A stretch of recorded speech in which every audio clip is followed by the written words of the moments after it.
Well finally guys, आज हमने सोचा कि कहीं निकलना चाहिए घूमने के लिए। हाय यानी तो हियर ऑस्कर इज, तो we are finally going, we are thought कि हम एक हिमाचल का टूर मार के आएंगे। इट्स बिन लॉन्ग, हम वहाँ गए नहीं हैं, तो चलते हैं। तब तक के लिए आगे दिखाती हूँ। तो फाइनली अभी हम निकल गए हैं। द बेस्ट पार्ट घर से निकलने का, घर की गलियाँ। हौली हौली चल के निकलो, फिर आएगी मेन रोड और फिर हम जाएंगे आगे। अरे भैया, कभी कभी तो ऐसी सिचुएशन होती है कि लोग मुझे घूर रहे होते हैं कि भैया, और यू नो गाइज व्हाट, मैं अभी बैग वैग डाला हुआ था ना, तो सभी मुझे ऐसे देख रहे थे जैसे पता नहीं कौन ही देख लिया। राइडिंग गेयर्स में बेसिकली ज़्यादा लोग देखते नहीं है एक दूसरे को, तो जब कोई निकलता है तो उसके लिए बहुत ही अजीब हो जाता है, क्योंकि सभी ऐसे घूर घूर के देखते हैं जैसे पता नहीं क्या हो गया। तो अभी हम निकलेंगे, टाइम हुआ है लगभग 3:35। अभी हम जाएंगे, एस्टिमेटेड टाइम 5:30 तक। उम्मीद तो है कि 5 बजे, 5 सवा 5 तक एस्टिमेटेड है कि लखनपुर पहुंचेंगे। हमारे राइडर साहब ये बोल रहे थे कि हम लखनपुर पहुंचेंगे ऑलमोस्ट 2-2.5 घंटे में। मैंने कहा भैया क्या हो गया तुझे, लखनपुर जाना है, तुझे नाचना थोड़ी है रास्ते में खड़े होकर। तो अभी यही कोशिश है फटाफट से लखनपुर पहुंचे, क्योंकि लखनपुर पहुंचने के बाद ही डिसाइड होगा कि हम कहाँ रुकेंगे। तो देखते हैं। अरे भैया लेट हो गई, मैं तो निकलूँगी अब फटाफट से, क्योंकि ज़्यादा लेट कर नहीं सकते, क्योंकि इन बिटवीन हम रुकेंगे नहीं। इन बिटवीन रुकने का कोई पॉइंट नहीं है, क्योंकि रात आजकल शाम बहुत जल्दी पड़ रही है, सर्दियों का मौसम है, तो no point of staying, no point of actually delaying it. जितने लेट करेंगे उतना ही खुद के लिए लोचा हो जाएगा यार, इसीलिए डिले ना करेंगे हम। जल्दी जल्दी पहुंचूँ मैं एक बार बस।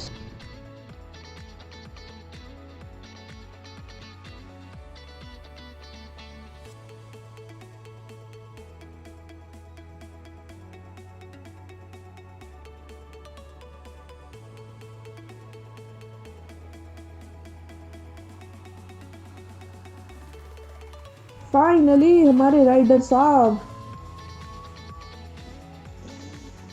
तो अभी आप पहले तो यहाँ पे मैं करूँगी बैग की सेटिंग, क्योंकि मैं बहुत इरिटेटेड हो जाती हूँ बैग के साथ।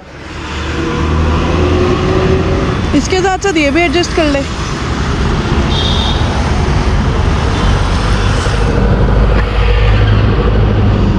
मैं ऐसे क्यों पाल रहा है? कैसे पालूँ, गिर गया ये, टेढ़ा हो गया। So here the highway comes. एक तो ये जो हाईवे पे रॉन्ग साइड लोग चलते हैं ना, बहुत इरिटेटिंग होता। तो बैग मैंने डाल दिया पीछे, क्योंकि बीच रास्ते में लटक लुटक जाएगा तो भैया बार बार रुकना पड़ेगा। इट इज़ बेटर कि शोल्डर पे डालो, और वैसे ही सीधा बैग है तो इतना कोई कंसर्न है नहीं, इजीली कैचअप कर सकते हैं। तो अभी इस रोड में बहुत ट्रैफिक होता है भैया। हिंदवानी से निकलते टाइम ना ग्रेटर कैलाश वाली रोड तक का बहुत ट्रैफिक होता है, इवन बड़ी ब्रह्मपुरा तक। उसके बाद एकदम मक्खन रोड मिलते हैं। निकल जाओ, ट्रक से निकल जाओ। तो बेसिकली आगे इंडस्ट्रियल एरिया आ रहा है, तो इतना ट्रैफिक है ना। और ये जो ट्रक और टैंकर निकलते हैं ना भैया, बहुत इरिटेटिंग होते हैं, क्योंकि ना ही आगे जाते हैं ना ही उल्लू के पट्टे जगह देते हैं। नॉट उल्लू के पट्टे यार, ठीक है, उनका भी इतना बड़ा ट्रक है, इंसान निकलने में भी टाइम लगता है ये।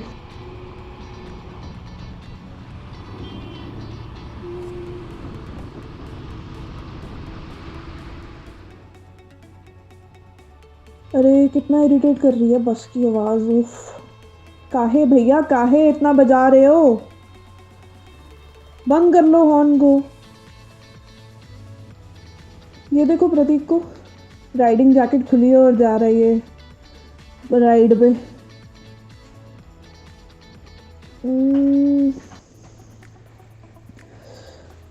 अब तो भगा के जाएंगे 100 110। नहीं, स्पीड नहीं बतानी होती, घर वाले डांटते हैं। तो हाईवे होने का सबसे बेस्ट पार्ट ये है कि भैया रुकना बहुत कम पड़ता है। आ गया जी बड़ी ब्रह्मा। अरे यहाँ पे तो जितने एक्सीडेंट्स होते हैं ना भैया, कानों को हाथ लग जाते हैं। ना ना, बहुत कानों को हाथ लग जाते हैं, इतने एक्सीडेंट्स होते हैं। और एक्सीडेंट्स ये भी नहीं कि हॉस्पिटल तक, सीधे ही। भगवान शांति दे लोगों को। तो मकलोडगंज जाने का प्लान हमने इसीलिए करा क्योंकि मैं बाइक पे मकलोडगंज नहीं गई थी। ऐसे तो n नंबर ऑफ टाइम्स गई हूँ, बट बाइक पे मकलोडगंज नहीं गई थी। तो आई थॉट कि एक राइड उधर के लिए भी हो जाए, व्लॉग भी बन जाएगा और राइड की राइड भी हो जाएगी, घूमना फिरना भी हो जाएगा। और शिवा कैफे के बारे में बहुत सुना था मैंने, तो I thought let's go and enjoy.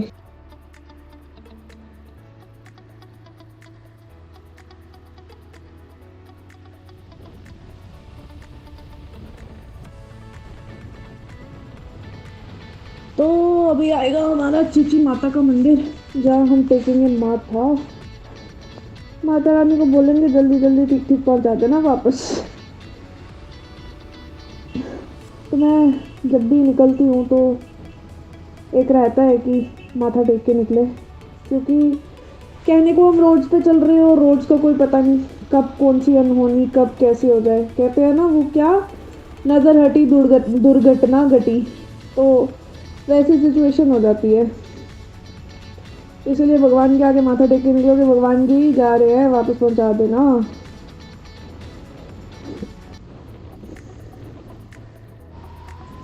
अरे एम्बुलेंस जा रही है, एम्बुलेंस को जगह दे दो।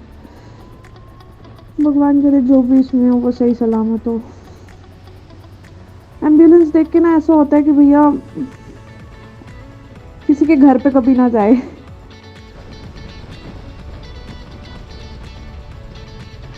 साला बस वाला निकलने ही नहीं दे रहा यार, इसको कितना इरिटेटिंग है।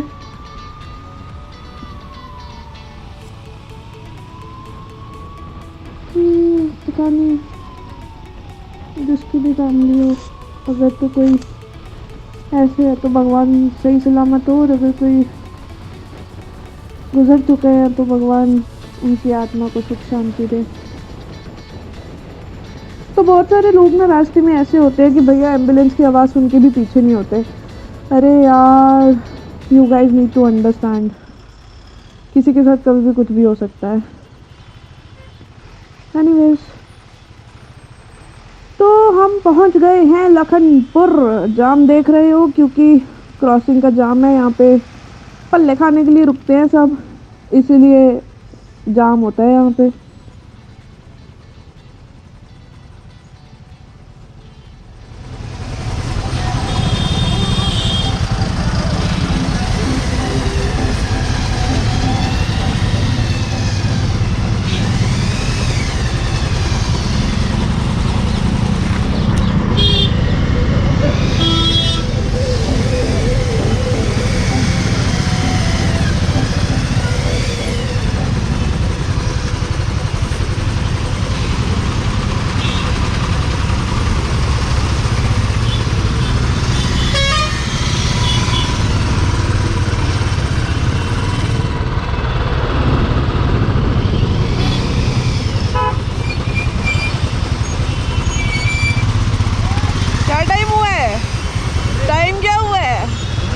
चल रहा है, पर टाइम क्या हुआ बता दो। बोला था ना, तू सुनता ही नहीं है मेरी।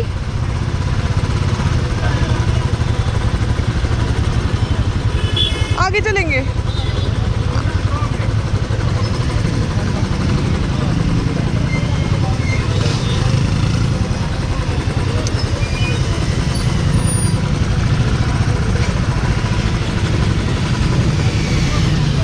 बैठने को जगह तो है।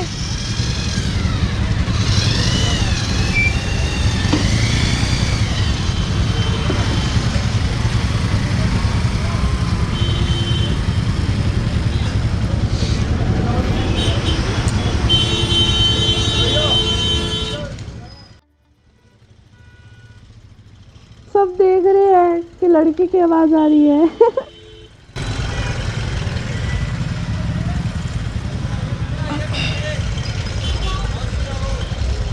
सुन, इधर पार्क करना, टर्न करके आ।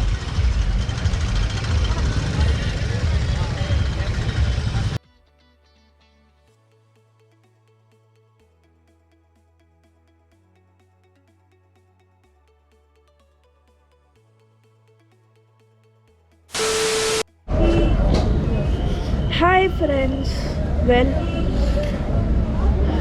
2.5 घंटे में हम लखनपुर पहुंचने वाले थे और हम कितनी देर में पहुंचे हैं जी?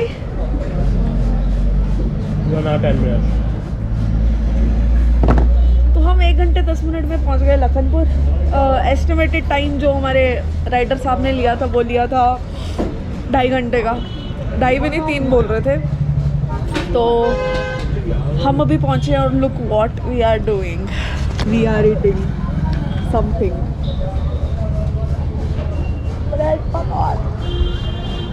हाय। तो अभी हम यहाँ से निकलेंगे मकलोडगंज के लिए। अरे that ambulance is just passed. तो अभी ठूसते ठूसते थोड़ी गॉसिप करेंगे और फिर हम निकलेंगे कुछ टाइम में मकलोडगंज, क्योंकि हमारा प्लानिंग यही है कि अभी हम सीधे मकलोडगंज ही रुकेंगे जाके, क्योंकि देयर इज़ नो पॉइंट कि हम यहाँ पे टाइम वेस्ट करें बीच रास्ते। अभी 5 ही बजे हैं, तो अप्रॉक्सीमेटली और 3 घंटे है ना, तो सीधे मकलोडगंज जाके रुकेंगे, वहाँ पे रूम वूम देखेंगे, क्योंकि अभी कुछ भी प्लान नहीं है। तो अगर इन बिटवीन अंधेरा ज़्यादा हो गया तो हम बीच में ही कहीं रुक जाएंगे। बाकी खाने के बाद मैं आप लोगों से बात करती हूँ। बाय।